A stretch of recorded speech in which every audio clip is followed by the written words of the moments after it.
We're here today with Leonardo Bellaccini, winemaker at San Felice. He's been working with Pugnitello, a rare Tuscan grape, since the 1995 vintage. Well, it was the first bottled vintage anyway. So Leonardo, tell me about when and why you first got involved with Pugnitello. Well, in the middle of the 80s, I was a young winemaker just arrived in San Felice. At that time, San Felice was already working with the University of Florence, and they brought us this huge number of forgotten varieties. We planted in a vineyards. At the beginning, we doesn't give enough attention probably to this project, because in that moment we were much more focused on the international varieties like Cabernet Merlot, etc.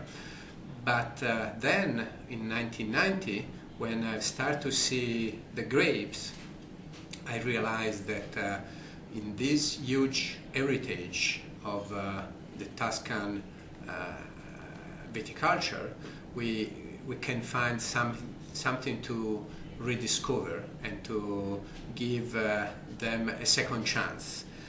So I select 30 varieties with a character of the quality. That means small bunches, small berries, a good ripeness, and start to make microvinification in the lab.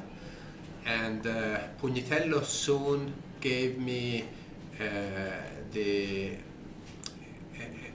unusual result in terms of identity, in terms of concentration, of color, of fruitness. And so I decided to graft the Pugnitello on 1,000 vines, and in 1995 I made the first 3 barrels. And the aging in wood gave the chance to this wine to develop in a great, rich, in terms of flavor, wine, keeping a strong personality. Personality that goes from a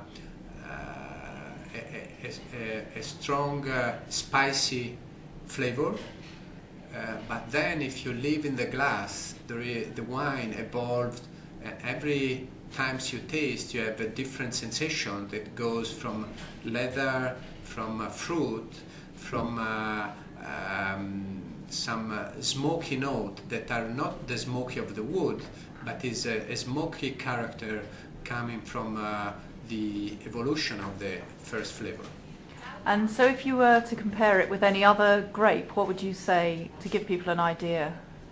Well, actually it's very difficult to say, but what I can say that many people that have tasted the Pugnitello when it was young, they have the idea of the Syrah, because the strong spiciness at the nose.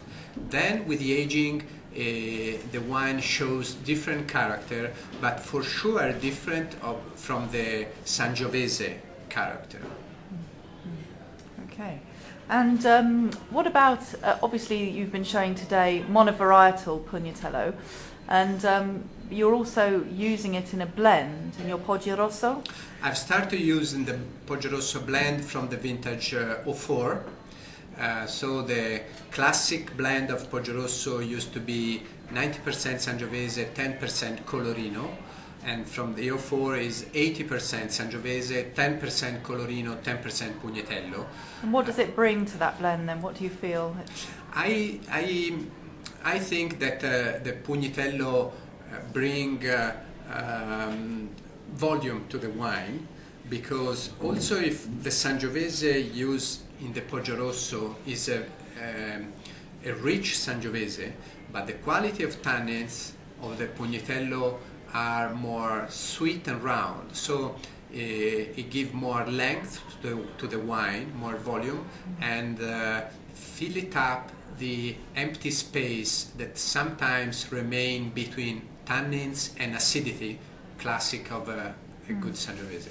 So you think it's lending something more to the structure rather than the flavour spectrum of the wine? Exactly right. I think that Sangiovese keep its own character, so it still shows the Chianti character and the appellations, but with a long lasting compared to the 100% Sangiovese.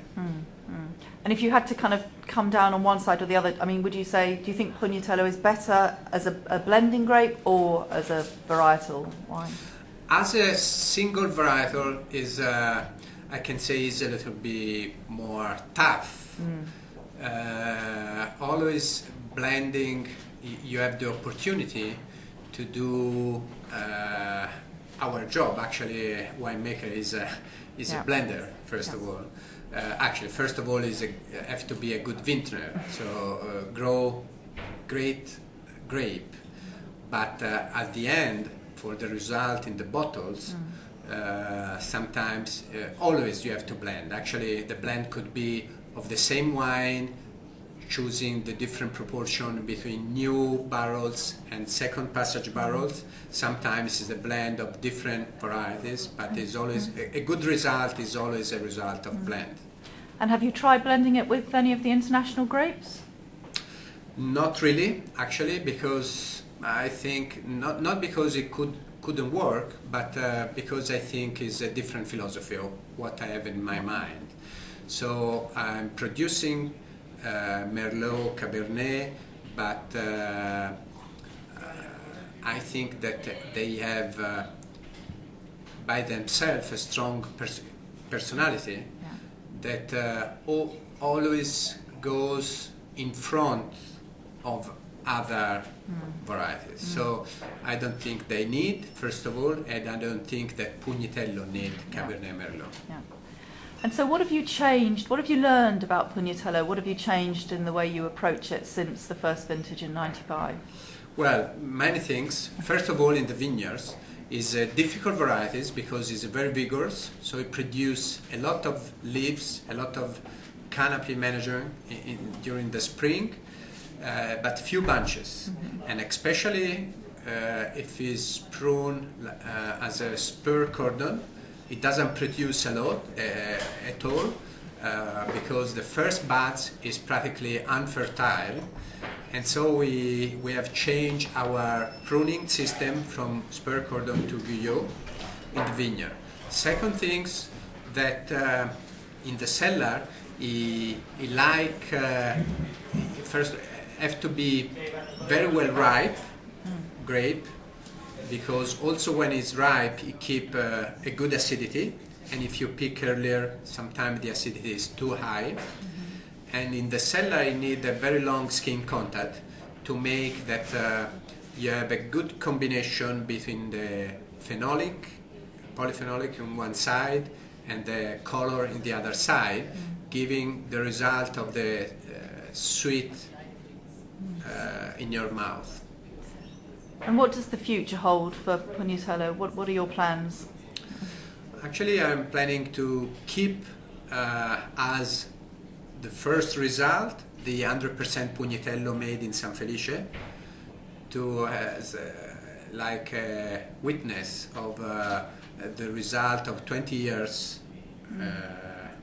job with the University of Florence, but also to try two different blends, as I've planted in the 90s, 1999.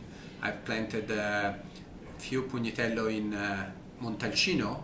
I will do a blend of 50-50 Pugnitello and Sangiovese from Montalcino. And I've planted in 2001 2 hectares in Maremma, in our estate in Maremma, and I will do a blend between Ciliegiolo, the traditional grape from Maremma region, and Pugnitello. So this will be in the next future, 2011. Oh, we'll look forward to tasting it. Thank you very much.